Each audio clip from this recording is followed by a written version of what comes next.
Hi Year 5, I hope you're doing okay. Welcome back to another daily read. Today we are going to be reading 2 chapters because they are quite small chapters and it'll be a really short video if I only did one today. So I'm going to read chapters 24 and 25 today, so I hope you enjoy. Okay. Stanley was half asleep as he got in line for breakfast, but the sight of Mr. Sir awakened him. The left side of Mr. Sir's face had swollen to the size of half a cantaloupe. There were 3 dark purple jagged lines running down his cheek where the warden had scratched him. The other boys in Stanley's tent had obviously seen Mr. Sir as well, but they had the good sense not to say anything. Stanley put a carton of juice and a plastic spoon on his tray. He kept his eyes down and hardly breathed as Mr. Sir ladled some oatmeal-like stuff into his bowl. He brought his tray to the table. Behind him, a boy from one of the other tents said, "Hey, what happened to your face?" There was a crash. Stanley turned to see Mr. Sir holding the boy's head against the oatmeal pot. "Is something wrong with my face?" The boy tried to speak but couldn't. Mr. Sir had him by the throat. "Does anyone see anything wrong with my face?" asked Mr. Sir as he continued to choke the boy. Nobody said anything. Mr. Sir let the boy go. His head banged against the table as he fell to the ground. Mr. Sir stood over him and asked, "How does my face look to you now?" A gurgling sound came out of the boy's mouth. Then he managed to gasp the word, "Fine." "I'm kind of handsome, don't you think?" "Yes, Mr. Sir." Out on the lake, the other boys asked Stanley what he knew about Mr. Sir's face, but he just shrugged and dug his hole. If he didn't talk about it, maybe it would go away. He worked as hard and as fast as he could, not trying to pace himself. He just wanted to get off the lake and away from Mr. Sir as soon as possible. Besides, he knew he'd get a break. "Whenever you're ready, just let me know," Zero had said. The first time the water truck came, it was driven by Mr. Pendanski. The second time, Mr. Sir was driving. No one said anything except, "Thank you, Mr. Sir," as he filled each canteen. No one even dared to look at his grotesque face. As Stanley waited, he ran his tongue over the roof of his mouth and inside his cheeks.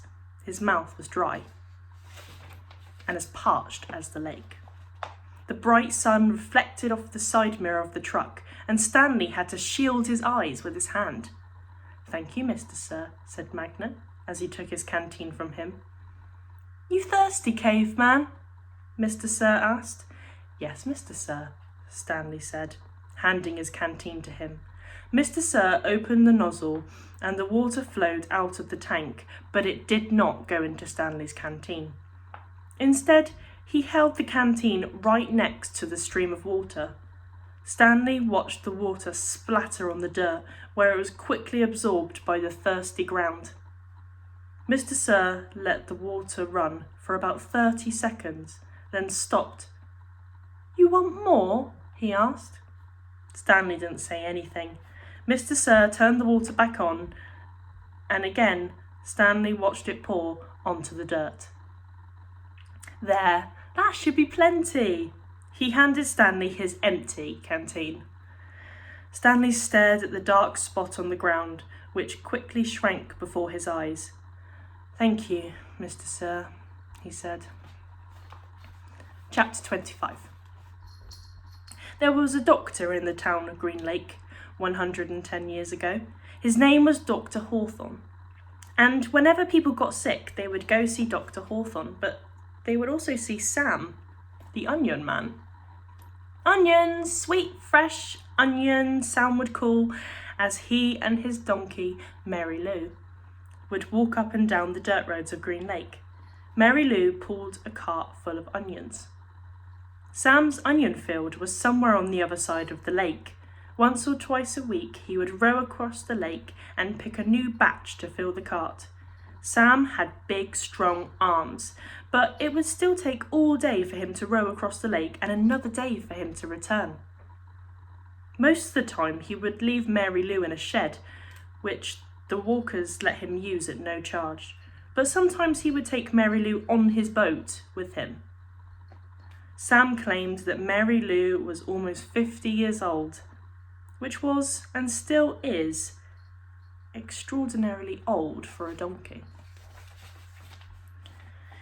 She eats nothing but raw onions, Sam would say, holding up a white onion between his dark fingers. It's nature's magic vegetable. If a person ate nothing but raw onions, he could live to be 200 years old. Sam was not much older than 20, so nobody was quite sure that Mary Lou was actually as old as he said she was. How would he know?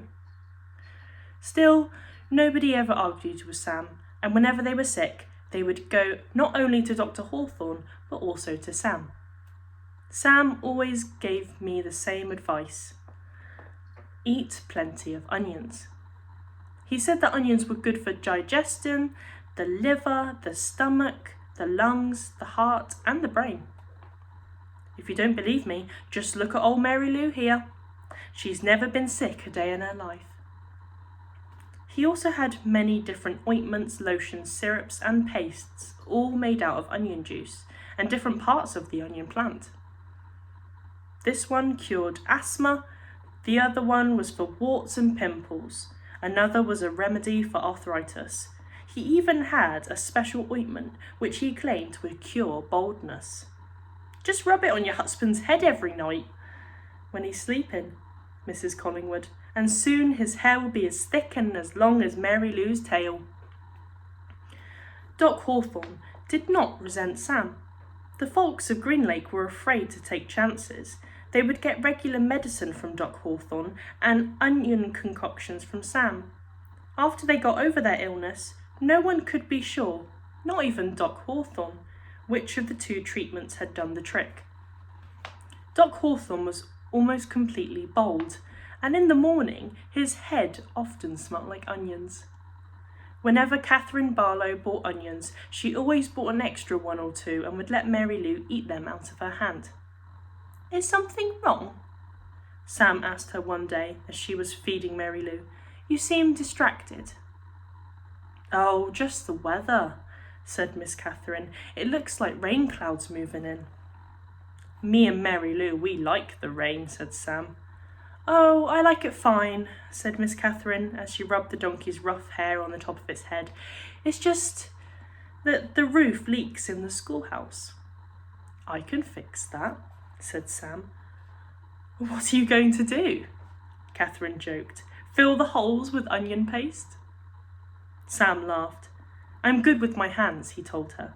"I built my own boat. If it leaked, I'd be in big trouble." Catherine couldn't help but notice his strong, firm hands. They made a deal.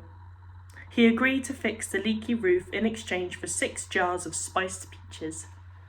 It took Sam a week to fix the roof, because he could only work in the afternoons after school let out and before night classes began.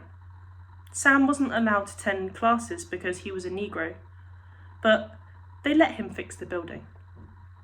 Miss Catherine usually stayed in the schoolhouse, grading papers and such, while Sam worked on the roof. She enjoyed what little conversation they were able to have, shouting up and down to each other. She was surprised by his interest in poetry. When he took a break, he would sometimes read a poem to him. On more than one occasion, she would start to read a poem by Poe or Longfellow, only to hear him finish it for her from memory. She was sad when the roof was finished. "Is something wrong?" he asked. "No, you did a wonderful job," she said. "It's just that the windows won't open. The children and I would enjoy a breeze now and then." "I can fix that," said Sam. She gave him 2 more jars of peaches and Sam fixed the windows. It was easier to talk to him when he was working on the windows. He told her about his secret onion field on the other side of the lake, where the onions grow all year round and the water runs uphill. When the windows were fixed, she complained that her desk wobbled. "I can fix that," said Sam. The next time she saw him, she mentioned that the door doesn't hang straight, and she got to spend another afternoon with him while he fixed the door. By the end of the first semester, Onion Sam had turned the old rundown schoolhouse into a well-crafted, freshly painted jewel of a building that the whole town was proud of. People passing by would stop and admire it. That's our schoolhouse. It shows how much we value education here in Green Lake. The only person who wasn't happy with it was Miss Catherine. She'd run out of things that needed to be fixed. She sat at her desk one afternoon, listening to the pitter-patter of the rain on the roof. No water leaked into the classroom, except for the few drops that came from her eyes. "Onions, hot sweet onions," Sam called out on the street. She ran to him.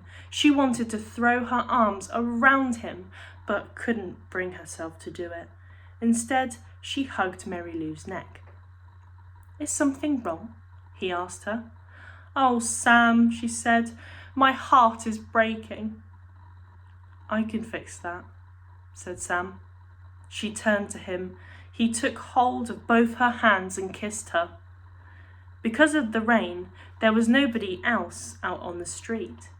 Even if there was, Catherine and Sam wouldn't have noticed. They were lost in their own world. At that moment, however, Hattie Parker stepped out of the general store. They didn't see her, but she saw them. She pointed her quivering finger in their direction and whispered, "God will punish you." Okay, so that is the end of chapters 24 and 25. So the next time I will read with you guys is chapter 6. So have a great day and I will see you soon. Bye, year 5.